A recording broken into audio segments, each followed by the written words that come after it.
Y'all doing? I hope everybody's good. Welcome to episode 23 of Hidden Gems. I was trying to play what's going on, but my TV is living the life because I don't know what's going on. It ain't let me play the song, but it's all good. I hope everybody's good. Hope everybody's doing well during this time. I know it's a very interesting time, a very weird time in our society, and you know, I mean, and everything going on with the state of Black America in this country, which somehow, you know, the pandemic has become the least of our problems.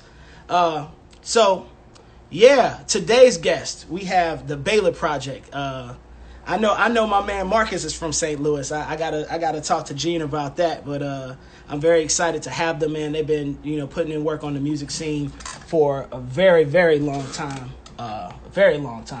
So we're very excited to have them, and I'm going to bring them in now. I was. See him. I don't know what happened to him. But they'll probably be back. But yeah, man, I hope, like I said, I hope everybody's well. I could talk about who's coming up next. So today we have the Baylor Project coming in. On Sunday we have Eric Reed coming in. Eric Reed, my man out of LA, living in Los Angeles, and he's going to be in, you know, to talk about all the records and all the projects he's been on. Tuesday we're going to have Carmen Rogers, the great vocalist, man, and we're going to talk and discuss some music. Yeah, so I'm in the middle. Oh, okay, cool. They said they getting their audio right. Got you. It's all good. I'm in the middle of getting some equipment, so we might be without music for the next couple of episodes. Unfortunately, I thought we were gonna have some music today. I don't know what's going on with my TV. I'm gonna give it a little break and try to come back. But yeah, so thank you about the paintings. I appreciate that. Yeah. That's actually my roommate's paintings. But yeah, they dope. I got to figure out my decor after this. So yeah, you know, we're gonna get the audio together. I have a big announcement probably next week. Or maybe Saturday. I might make an announcement. But you know, I know some people have been asking how they can support what's going on. You know, support Hidden Gems and support what's going on. So I will definitely let you guys know. Like I said, I have a big announcement, you know, Saturday or next week. I'm still deciding when, but probably Saturday. You know, I was going to do it yesterday, or not yesterday, but Wednesday I was going to make the announcement. But just with everything going on in the country, I didn't feel like it was at the right time. I felt, you know, a little, I didn't want to be tone deaf to the situation. So, like I said, maybe Saturday I'll make that announcement. You know, it's interesting trying to maintain a state of normalcy in a very abnormal world that we're in. So yeah, man, I hope you guys are well. If you guys have any questions, or if you have any questions for me or the Baylor Project before they come in, please leave the comments in the questions box here on the bottom of your screen. There's a questions box. You can ask any questions that you want, all that good stuff. All right. Let me see if I can get some music on while we wait. Yeah, I still fit it too. Ain't that a vibe? Yeah, I was digging through like what I'm gonna wear. I was like, I need to wear something that just pull this joint out, man. I don't think it was high school though. I don't think it was that young. Maybe like second year college. But yeah, I still fit that thing. Thank goodness. Yeah, let me see if I can pull some music up, man. Let me see what I've been listening to now. I got a bunch of stuff. Oh, I checked. Let's see if this pulls up. This is from my boy. Man, Ananuze. I think I said it right. Henry, let me know if I said that name right. But I think I said it right. He might be like, "Who are you talking about?" But let's see. Yeah, it's weird. It's like my system is like one record behind on anything I try to click. It's very interesting. I don't know exactly what's happening with that, but whatever. All right, let's try this one more time. I don't know why. I don't know why I picked now for my sound to be crazy. All right, the Baylor's got here, so let me add them in, and we'll get this thing started. Hold on 1 second. Whatever TV. What's going on? Man, what's up, bro? How you doing, man? I'm doing good, man. I'm doing all right, man. I like that hat. I like the decor in the background. Look here, man. I was about to be mad and hurt. We almost had a Teddy Riley moment. We almost had that Teddy Riley moment. Man, I don't know. It's interesting. I don't know what's up with my system's not working either. Like it was. I mean, I was playing stuff earlier today. I don't know what's going on. So I'm gonna have to. You want to log back in and log back out, or see if that works? No, for you? it's not. I mean, this part of it is fine. It's like my system to play music is not is acting I know not up to par. So I don't know what's up with that. But it's all good, man. Okay. Maybe I do have an update, so maybe that's what it is. But I don't know. You use that weekend? I don't know. Yeah, right. Baby, how you doing? Man, I'm doing all right. Where are y'all stationed at now? Y'all in St. Louis? No, we are here in Jersey. We are on the East Coast. We here. Oh, okay, all right, cool. I was saying earlier. I know Marcus, you from St. Louis, but Gene, I don't know where you're from. I give you. I don't know where you from. Oh no, I grew up in New Jersey. I'm from Jersey. I'm a Jersey girl, so. Oh, okay. All right. Yeah, close to Philly, so. Yeah, that's influence. That's what's up, man. Well, so I got questions for y'all definitely as a group. I have individual questions as well. So I guess we'll start with the question that we maybe just people who aren't familiar with the backstory, but how did the two of you meet? How did You sure you don't tell that story? Make it fast. All right, so I was doing this was back in 2000. All right.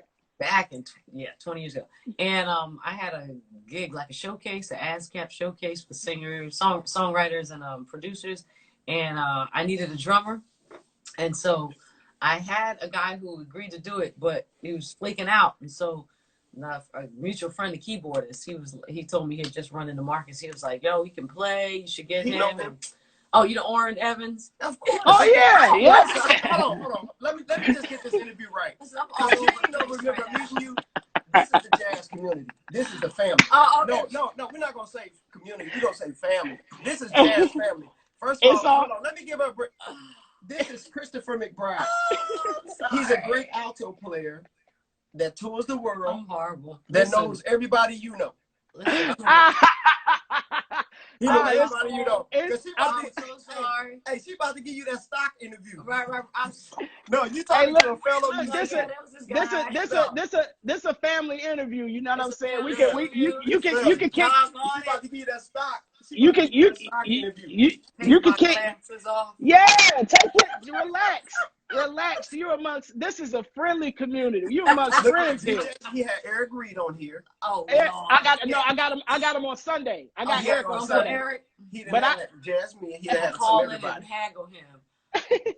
Listen. No, it's all good. It's too many people. I got my caffeine, my green tea. I'm trying to get my bearings, my all together so I can speak responsibly on your platform. I'm a little scattered right now. You know what? I mean to be, just to be transparent with y'all, man. Usually I have a whole list of with everything going on in America. It's okay to be scatterbrained. It's all good. It's I promise. I don't take no offense.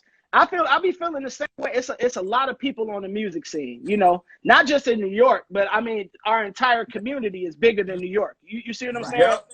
So we can't remember everybody. I don't take offense to that. But I It's know, I all good. totally know your face. I'm trying to like, wait a minute. He was all, gigs and he told me this last night. He prepped me last night, and I'm still like off. I'm gonna get myself together. I'm sorry. So how? Let's take it back from the beginning. Yes. Yeah. So I know I had Oren episode 15. So That's my dude.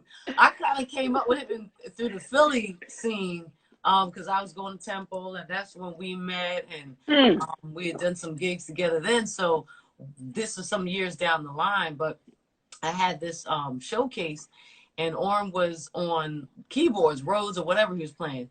Yeah. It definitely was not a piano, I remember. This is more like R&B setting. And, yeah. I needed a drummer. Marcus always complains I wasn't his first call, but I didn't know. I wasn't the first call. I didn't know him, so I don't know how I was first call. Bruh, I was a backup player. You know what? Hey, you know what? I'll take him however I can get him. You know, because look. So for me, it ain't about the call; it's about the call back. Hey, come on! I'm preaching. Listen, call back. You know, they hit you up, right? Because they can hit you. You could be the first call, and that'll be your first and last call. Right. You know what I'm saying? What's his name say? Hey man, what's the last time we played together? I think it was Perez or somebody said, "Hey," they asked a drum or a musician. It's like, "Hey man, when was the last time we played together?" Tonight. Yeah. You know, and so it's like, listen, it's just about when you get the call, do your job. You know, I've been in a couple situations. I've been the second, third call. I was the last call after that though. The first and the last. You know, I was first call about that. So yeah. And it ain't about the call. He came on in and blew it up, and I had such a good time working with him because he kind of took a leadership role in that, which I was like, oh, it was pretty cool. You know, bro, it was chaos. We was just trying to get it. We was just trying to get the. He's like, all right, this is what we're gonna do. We're gonna do this. You know when rehearsals where you be like, okay, what we doing? It's like that. Come on, man.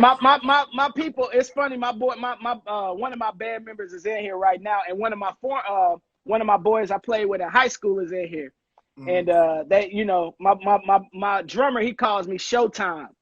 Because he say if it's getting too out of hand, I'll just be like, all right, so this is what's happening now. Right. You know right. Enough of what was going on. This is what's happening. Get down. Right.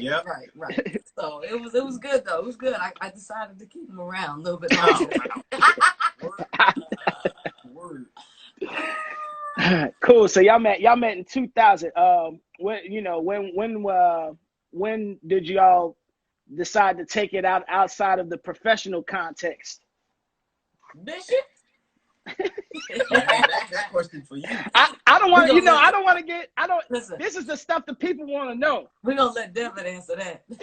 So the day we met, I was coming up, I still live down here, and he lived in Brooklyn, and I came up, and I had some other business to take care of, and so I came up so I could drop off. Was it a CD or a cassette? I think it was a CD by this point. Cassette. Was a cassette? Because Dion Tucker, you know Dion Tucker. That was my roommate. Yeah, Dion. Dang, that's crazy. What school were you at? I went to the new school. You went to the new school. Okay, all right, bet. Cool. And I came over. Okay, so I came over, and we decided to meet at the Blue Note because that was a location we both knew. Yeah. So I didn't see him driving up. I was waiting for him. I think it was a little late. I don't know, but I was waiting for him. And I was waiting for like a musician-y type of, like, 1,000 earrings or tats or something like that, Like what? I don't know. You was on the R&B. You was on the R&B scene heavy. I was not looking for a clean cut brother. I was just looking for a whole nother situation. Yeah. So finally, I saw somebody walking up, and I didn't know what he looked like, but he knew I knew if he had a 50% chance of what I looked like based on the group I was in. He was like, well, if it's either this one or that one. So he's walking up, and I see him pull out some change to give to this homeless dude. And I was like, oh, that was nice. And then he kept walking, and it was him. Come to find out, this dude, months later, Months later, he told me, he drove past, he saw me, he was like, oh man, I had a little crush on her back in the day. And then came up, saw me looking, and that's when he took the money out of his pocket to give it to the homeless. And just so the people are clear. No, come on, man.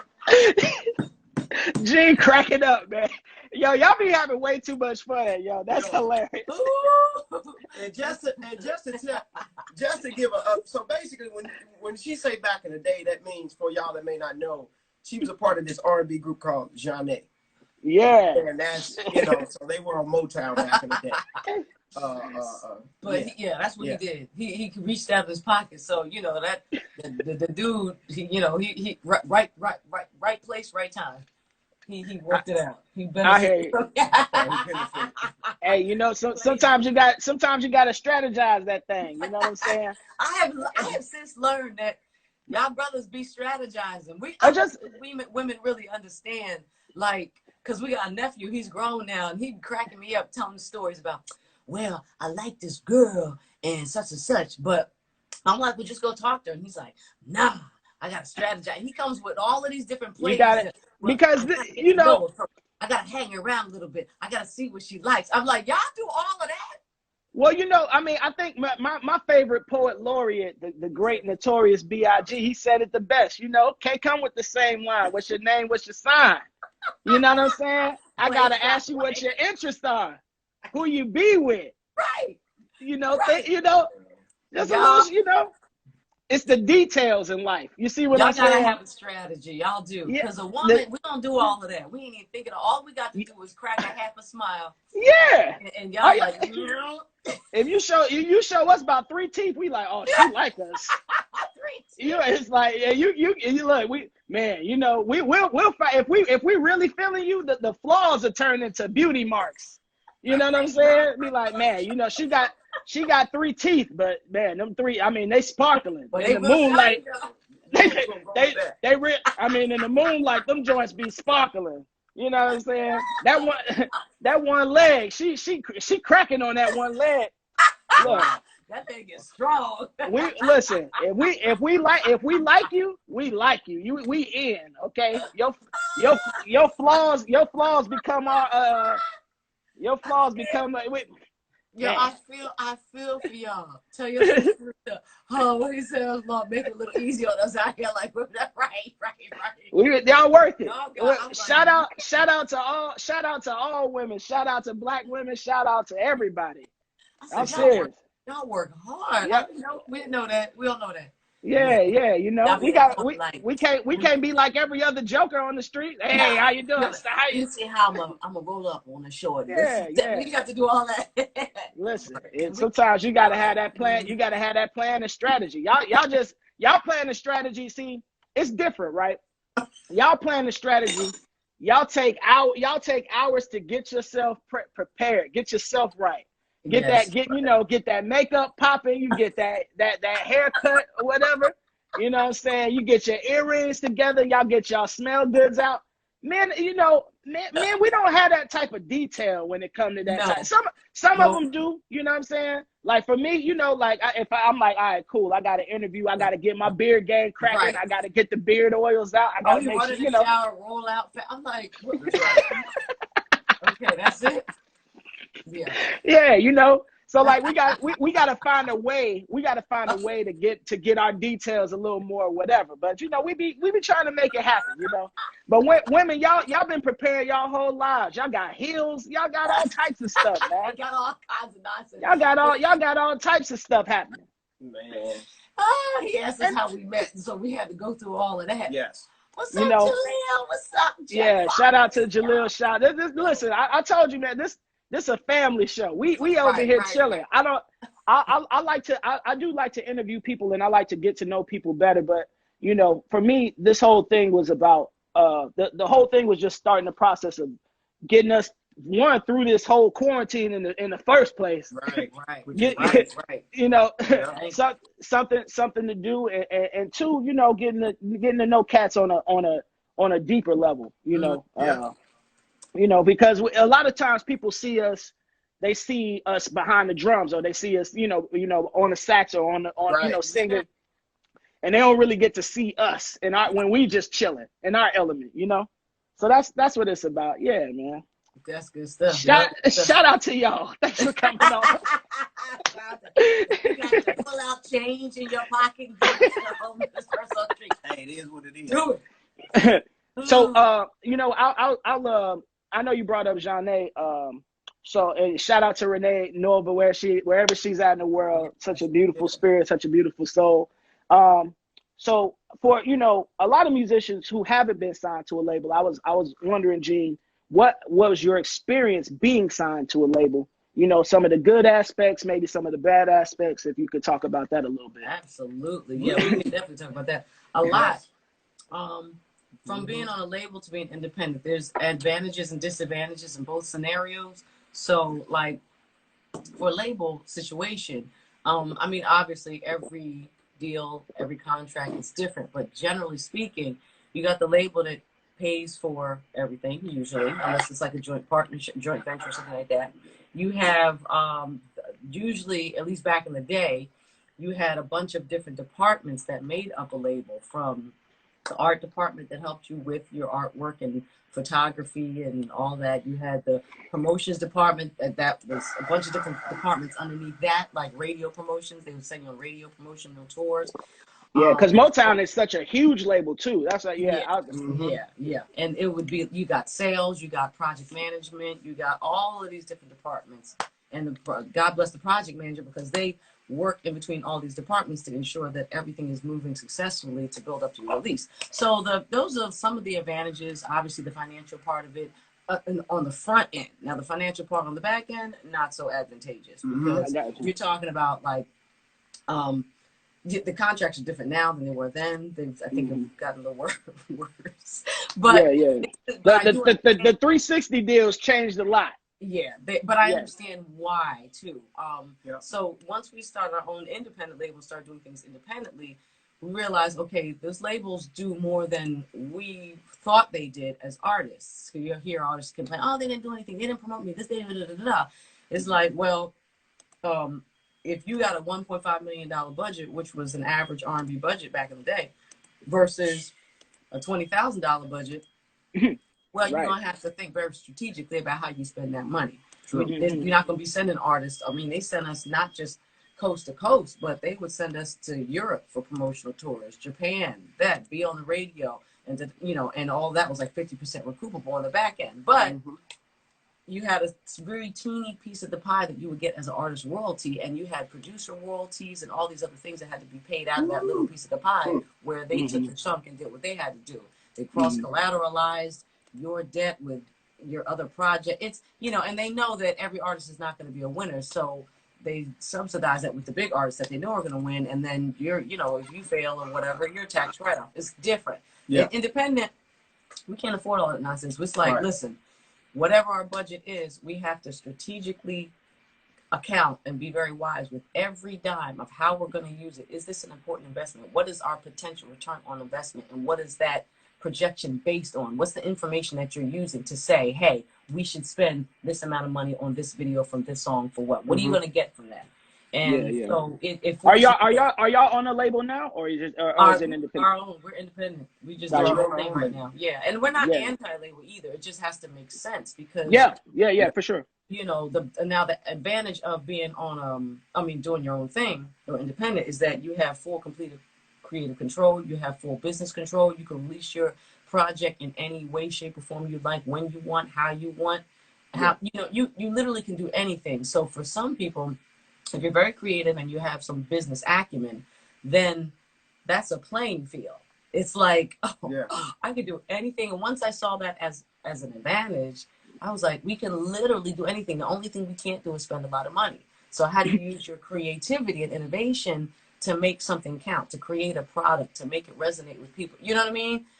So like the disadvantage, or the challenge rather, is that your base, you don't have the wherewithal. If you got a record company that has a whole entire publicity department on staff, they're going to automatically walk you into certain situations. There's certain access points that you don't have to worry about for press, for publicity, for marketing, for TV, for even presenters or club owners that are booking you. They're trying to figure out, okay, can we fill seats because, oh, this person's a Bruno artist, so they automatically have X, Y, da, da, da, da, da.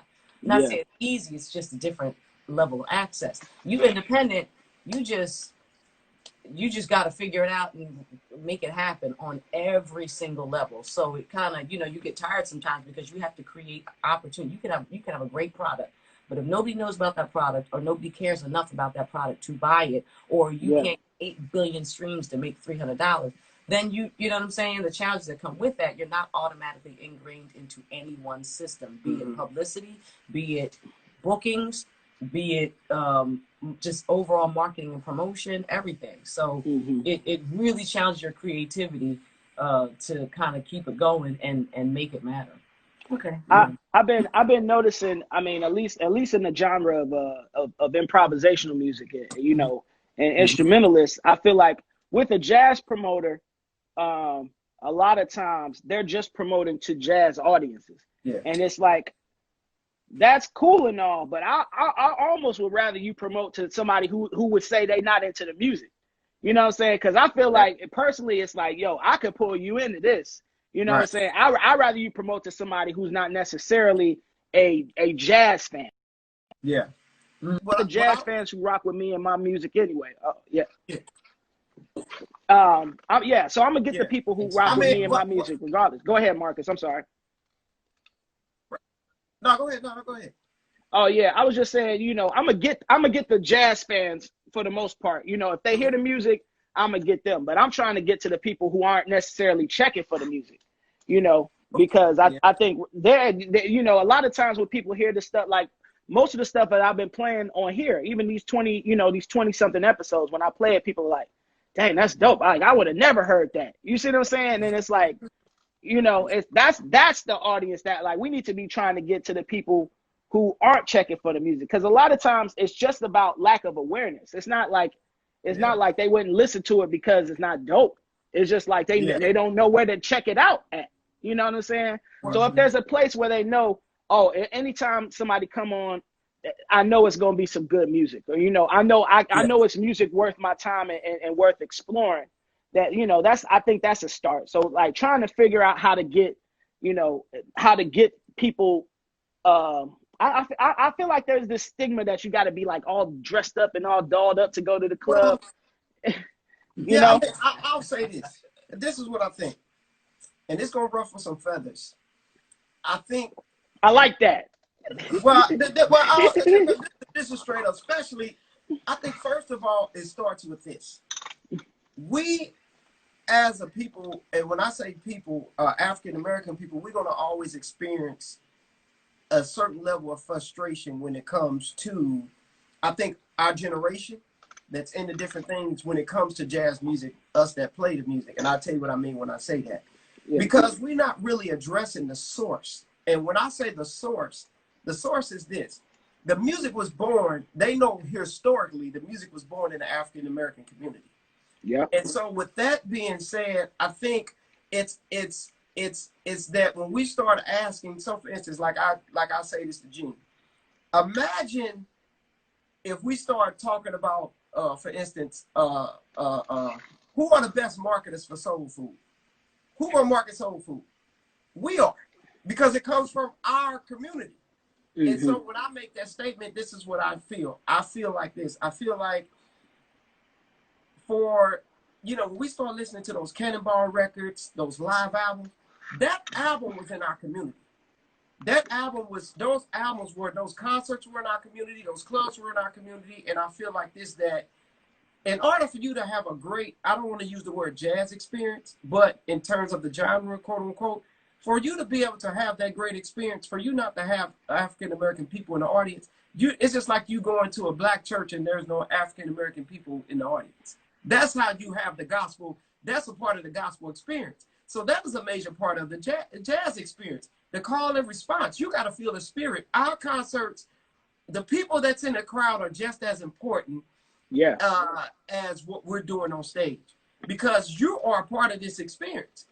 And with me saying that, so I say that to say this, so to speed it up, I think a lot of times as jazz artists, we spend our time shedding and cultivating our gift and our talent, which is different in all the other forms. I'm not saying the other forms of music don't do that, but inside of this music of improvisation, you got to spend some time.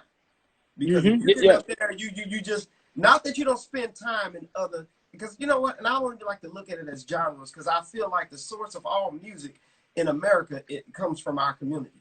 So it's all a form of improvisation.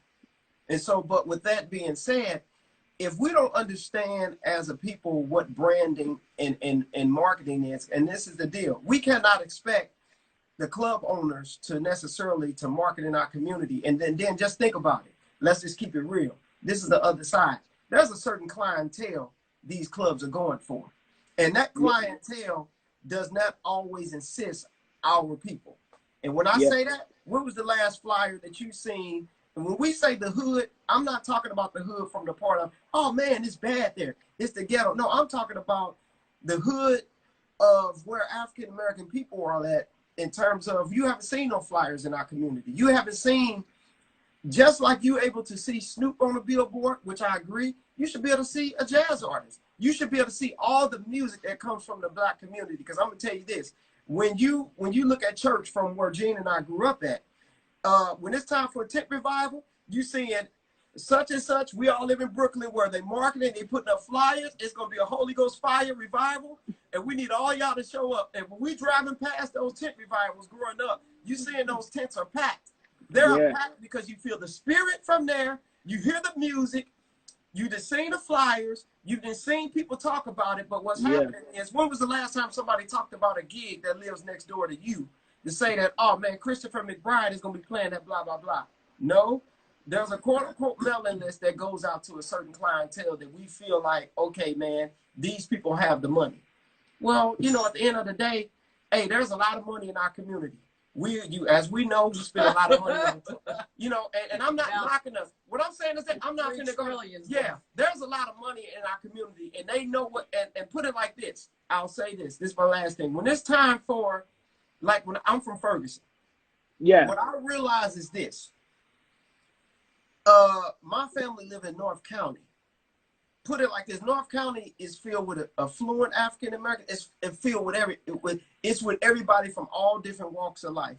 And I'm gonna tell you this: the strategic side of it is, they tell you that, oh, we don't want to put a Whole Foods over here at Trader Joe's because people are not gonna support, or the area is bad. No, they want to put it like this: that community outside of where we drive 30 and 40 minutes to, on how we grew up. They want that money of that community, and they want your money too. Those outlets want your money too, but we need to force more spaces need to be a part of our community, that we can have nice stuff. There are amazing churches in our community. They're amazing, you know. Man, if you want to get some good soul food, you know where you got to go. You ain't going over there. You're not going over there. You're not, I mean, in St. Louis, you're not going to Florissant to get no soul food. That ain't going to happen. Right. You know, yeah, for sure, man. I mean, I was gonna ask you about that too. You know, I was in when I was in St. Louis, I was out there for a year teaching, and I was in Berkeley. You know, I taught at Riverview Gardens for a year. I taught at Riverview. You got a booking crew. Right. And this is funny. I'm looking at him and being like, wow. But I'm growing up, Ferguson, when we talk about Ferguson, Florissant, and all these places, put it like this. I grew up in Ferguson. My family was probably the second or third Black family to move on that block. Yeah. Let me tell you something. Michael McDonald so Keon, Mark Collinberg, Cedric Mitchell, Emmanuel Hurl, all of us went. I'm older than Emmanuel, but we all went to the same high school. And so I'm saying that to say, all that stuff ain't nothing but a suburb that changed over time, and gentrification and all that kind of stuff. And but go back. But I remember Riverview was you know, great. It's a good school district. Yeah. It was, you know, I mean, I'll keep it 100 with you, man. The first 2 months, them kids put me through the ringer. Like, they put me through. They wore you out. they wore me out. Like I remember, I'll never forget. I was sitting there, man. I mean, something happened, some 5th grade thing happened, and the kids was like, "Oh," and they was going crazy. And this one girl just looked at me. She was like, "You might want to do something else, Mr. McBride." And I was like, man, you know, I thank God I had some really good mentors, some really good teachers that were patient with me. And kind of show me about getting my discipline together. But I mean, teaching those kids, that was one of the greatest experiences of my life for me.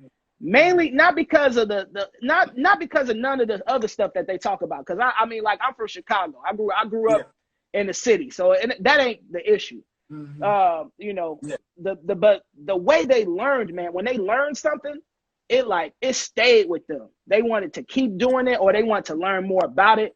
You know, like when I introduced things that they were really into, like we had this little music basketball game, and they loved that. They was like, I want to play music basketball. You know what I'm saying? But once I figured out little things how I could teach them, it was like, cool. We could do theory basketball. We could do note basketball. We could do, you know, with like figuring out the method and the best way to educate them. But it stuck with them. Like, even to this day, I haven't been in that district for 11 years, and they still call me music teacher out there. Oh, that's right. Or not, you know, 9 years. You know what I'm saying? They like, that's the music teacher. You know, and I ain't even been in St. Louis. You know, I moved out that next year, man. But like, I mean, I got a lot of love for Riverview Gardens, man. It's a lot of beauty in that community. You know, I mean, you know, I had kids with tattoos on their arm. They was my best students. Yeah. Because they was just there literally to learn and to be about the music, you know. But I mean, we get so mischaracterized and misunderstood a lot of times. And it's like, it's not a kid's fault if they acting like that. That's taught. Right. Yep. That behavior is taught. It's not something that is just ingrained where somebody just grows up. It is taught or it is tolerated. Yeah. One of those two things. So if you show them, hey, there's a better way, and you don't tolerate the behavior, you know, eventually, if you got their best interest in mind, they can feel that. That's what it is. Kids are the ultimate test of BS. Absolutely. They know they can smell it, they can feel it. If they know if you don't have their back, they be like, man, why I need to listen to you for? Right. You just like everybody else.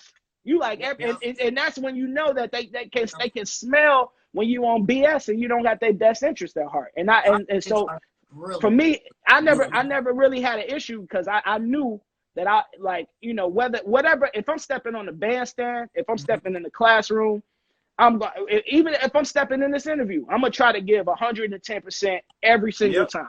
Right. Yep.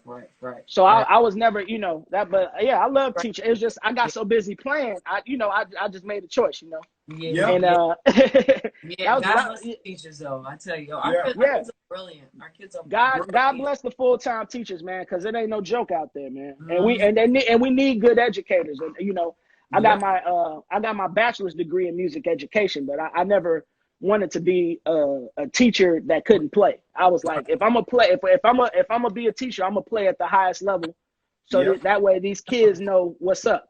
Right. Yep. Like, I can't tell you to do something and I'm not doing it. That ain't right. You got that right. So yeah. So how did you feel? I mean, you know, going back to Ferguson, man, with everything going on in the world, I mean, you know, what was that moment like in your hometown, you know, man.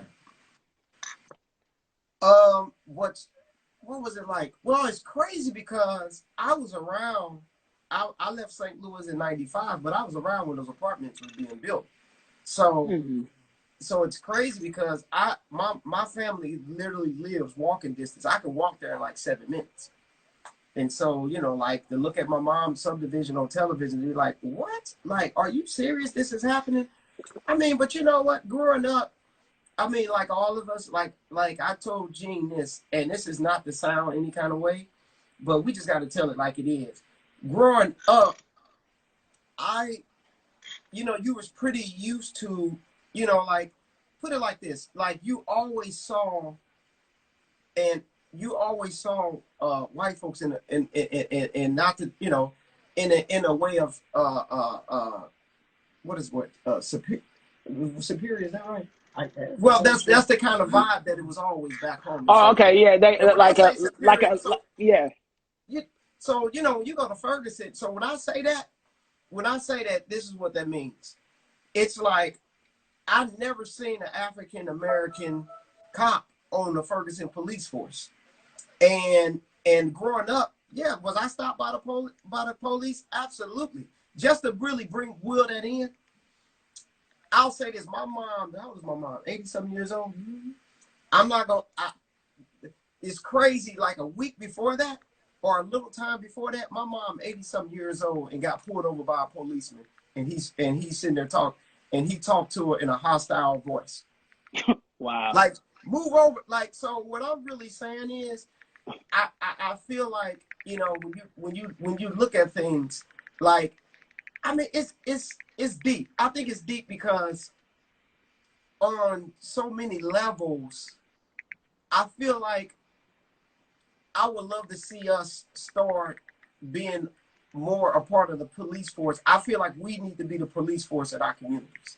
We need to see people that look like us. That's how I'm gonna put that. We need to see people that look like us.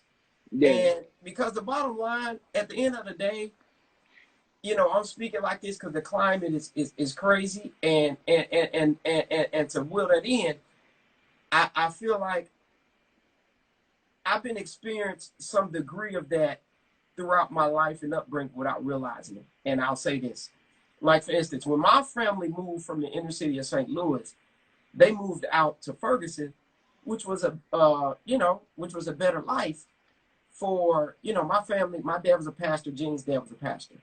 And so they moved out, which makes sense. A bigger house, more space, a better life for the family. But in that move in general, I was the last generation. I'm the youngest of 9. So we need to know what that means, I think, in our generation whenever we move out to the suburbs. Because whenever we want a better life, see, the way I grew up as African American, coming up in St. Louis, which is a very segregated state, and St. Louis is a segregated city, you feel like whenever you move, you know, you have to move out to the suburbs to have a better life. Like, I remember the first time I went to, one of the times I went to LA, it totally blew my mind because I never really seen an African-American suburb. My mind was blown, and we're talking about like 7 years ago. And I'm talking about seeing African-Americans that are prosperous in their life, that are affluent, that are like, and this is the deal. When I was taking walks, I said, man, this is how this should be. Like, everybody's like, hey, how you doing, young fella? Hey, how you doing? You know, everybody's like, hey, how you speaking to? And if you come in that neighborhood and you ain't looking right, you dressing looking crazy, you're gonna get pulled to the side. No, we don't do that up here. So what I'm saying is, I feel like when it comes to St. Louis and Ferguson and all these states, there's no accountability. And so with that being said, I think it starts with us first. I know I'm speaking a certain way, but even in the music, I feel like since a lot of the masters are going or moving on, you know, like, man, I had Buster Williams. That was accountability. And the segue that, like, for instance, when we got out here and started the Baylor Project, we didn't just wake up and be like, hey, Gene was, it wasn't like, hey, man, you know what? I think we want to get into some jazz now. No. I said, if we going to do this, the first thing is this. I already been in the world. I already been in the jazz world. But I said, well, we're going to do this right. I said, hey, you need to meet my teacher, Buster Williams. That was my teacher at the new school. Because I used to play in Buster's private lessons, and I seen him teach vocalists. He taught all of us. He gave me private lessons. And Buster tells the truth. If you got it going on, he gonna speak truth. If you ain't happening, he gonna speak truth. Yeah. And I said, we need an elder's blessing before we get out here. And I said, and what ended up happening is she ended up meeting Buster down here. He was teaching a jazz camp. And Buster, and I said, man, this is the difference in the jazz world, Gene, that's different than R&B. R&B be like, you know, man, let me get a demo. Let me get 3 hot joints, and we're going to shop that. No, the jazz world is people hear you. If they dig you, you'll be going on the road next week. So happened, but it wasn't for that reason to gig with Buster. It was just like, man, let me just see where I'm at. Buster asked her to sit at the piano and play. Long story short, 2 weeks later, Buster was asked her to be a featured artist with him to play Smoke. That's how the Smoke gig happened. Now, I'm going to keep it full 100.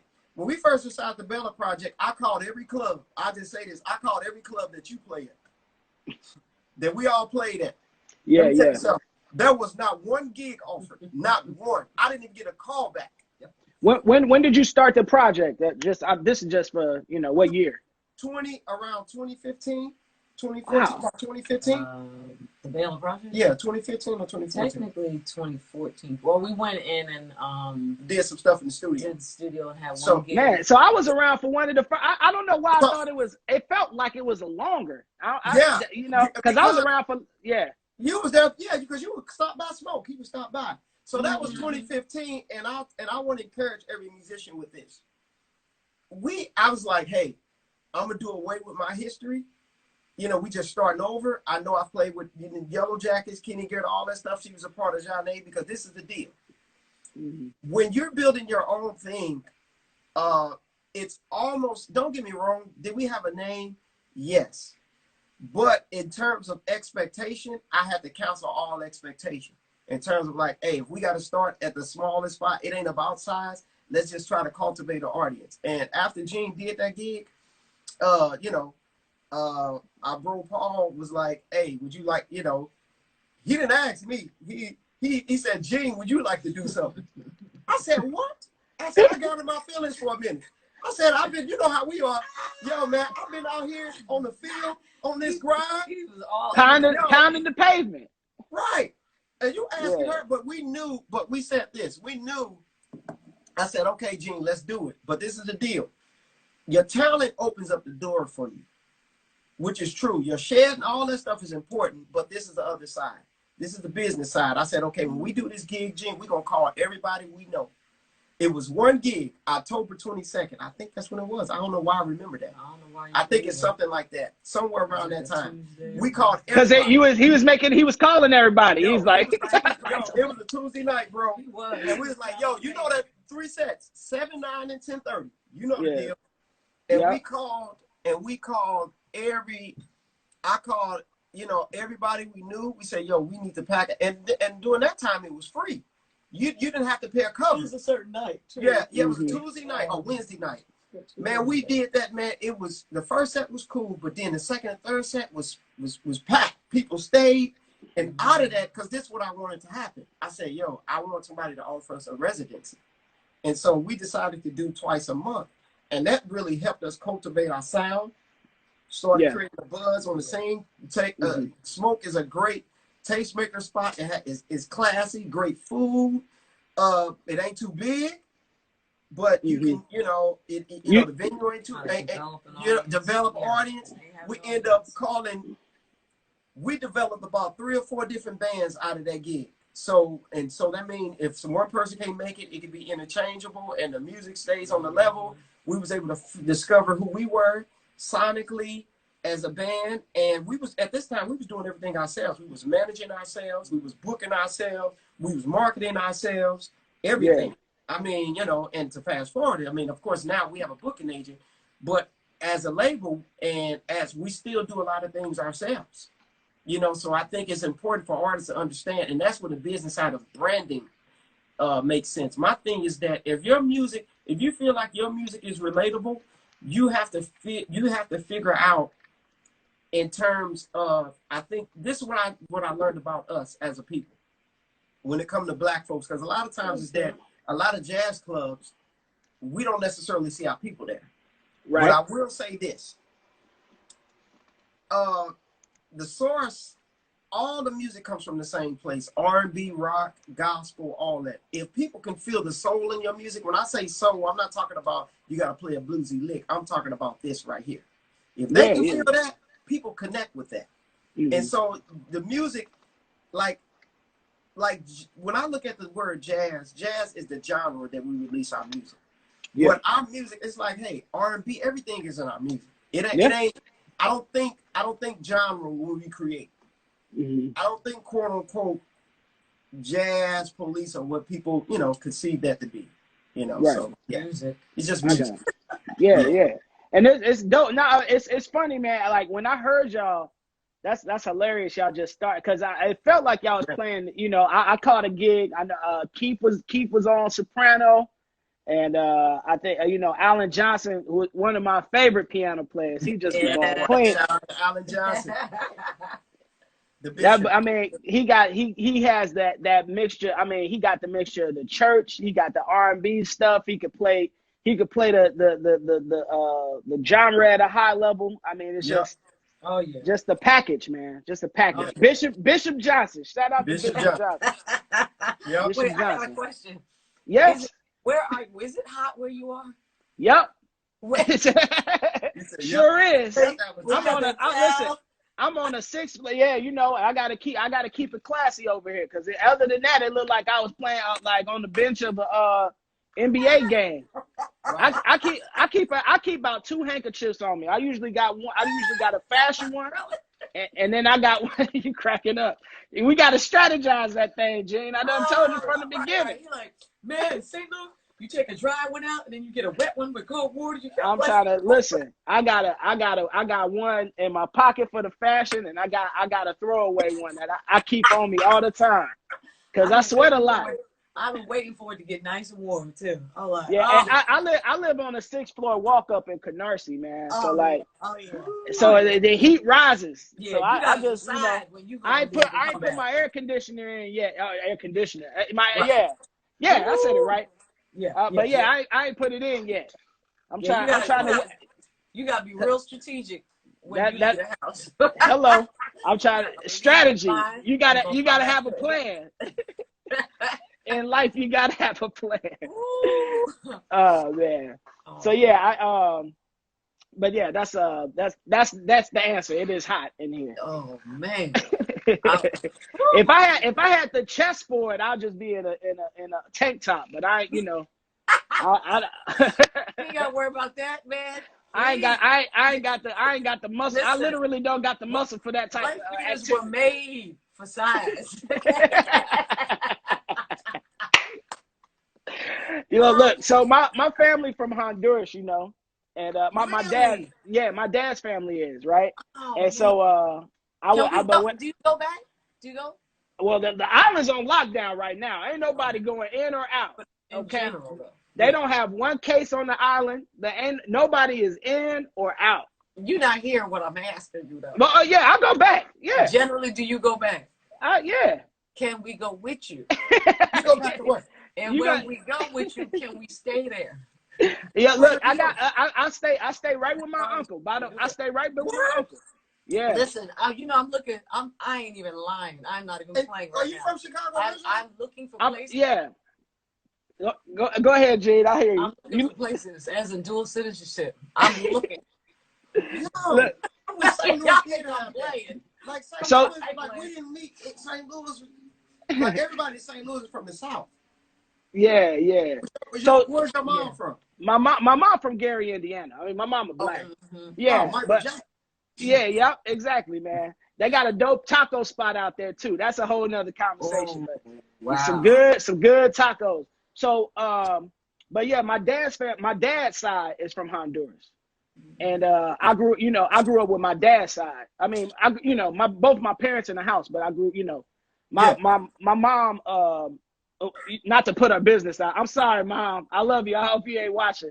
But my mom was not raised by either one of her parents.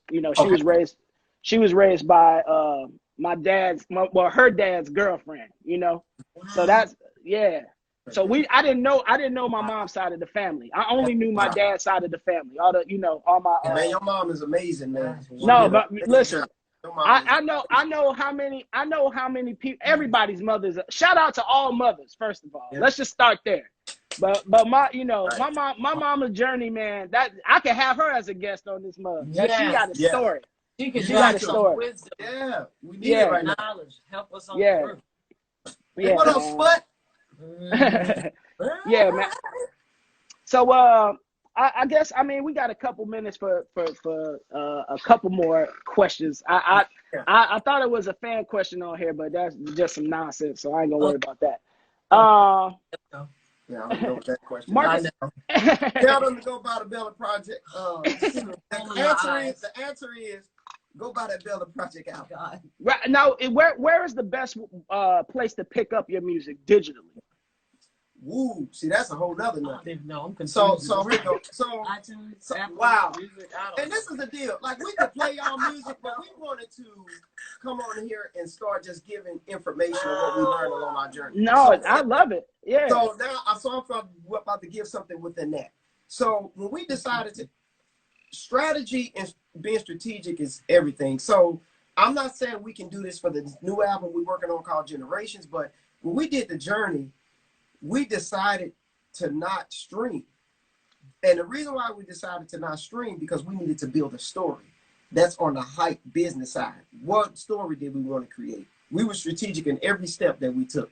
We said, okay, in order for our voice to be heard, we need to try to get this #1 spot on iTunes in sales. So people can be like, yo, who is the Baylor Project? So we didn't stream the album at all. So the album is not streaming. And so what we did was we drove people to the digital platforms of iTunes. iTunes was our first, that we actually marketed. But as far as sales, it's on iTunes, it's on Amazon, Google, all those places. And at the time, CD Baby just stopped, but they used to sell our physical CD. And so now the physical CD is offered through CD Baby on Amazon. So you can get it there too. But we knew that those numbers were important to build the story. So to give the publicist something to work with. And this is the thing. You are the quarterback. I'm going to tell you this now. When it comes to publicity, I realize this. Publicity and marketing is two different things. A publicist goes out and get like publicity, news, interviews, and stuff like that. But you have to quarterback where you want those places. Because this is the deal. If you say, hey, man, I'm looking to get this kind of audience, and you guys got to make that strategy based off that. So just knowing your business, you are the quarterback. So when it comes to our music, you can get it's on the internet. You can go to our website, thebaylorproject.com. The answer is, are we going to be streaming soon? That's out for debate. I'm not sure, because this is the deal. Gee, y'all sound like y'all still debating it. Gee said, yeah, because these record sales, because this is the deal. The reason why I say that, it ain't just about that we don't make any money off streaming, but the income of streaming right now, we've been touring. So we have toured, right? Right. But touring can't pay the bills. Yeah. Right now, our touring can't pay the bills and pay for records at the same time. That's just like you trying to split one source of income 4 or 5 different ways and pay for marketing and everything else. So these CD sales from gigs, 25 here and there, 50 at gigs, those things are helped us pay for this new album. I mean, we did an Indiegogo campaign, of course, which that's a whole nother story, which I didn't realize I was trying to get money, but that was one of the greatest marketing plans that we did for the journey that went worldwide. So what I'm saying is that we really, with the help of a blessing from God, that we really built our, with the help of every fan and everybody, which I consider family, helped our voice be heard. Have we had, and just to encourage you, have we had a writer come to our show? I can tell you, I have one writer come to our show, and I can say that's our bro, who's a brother, African American, that is a great writer, a source across all music, lives in LA. He came to our show. Other than that, I haven't had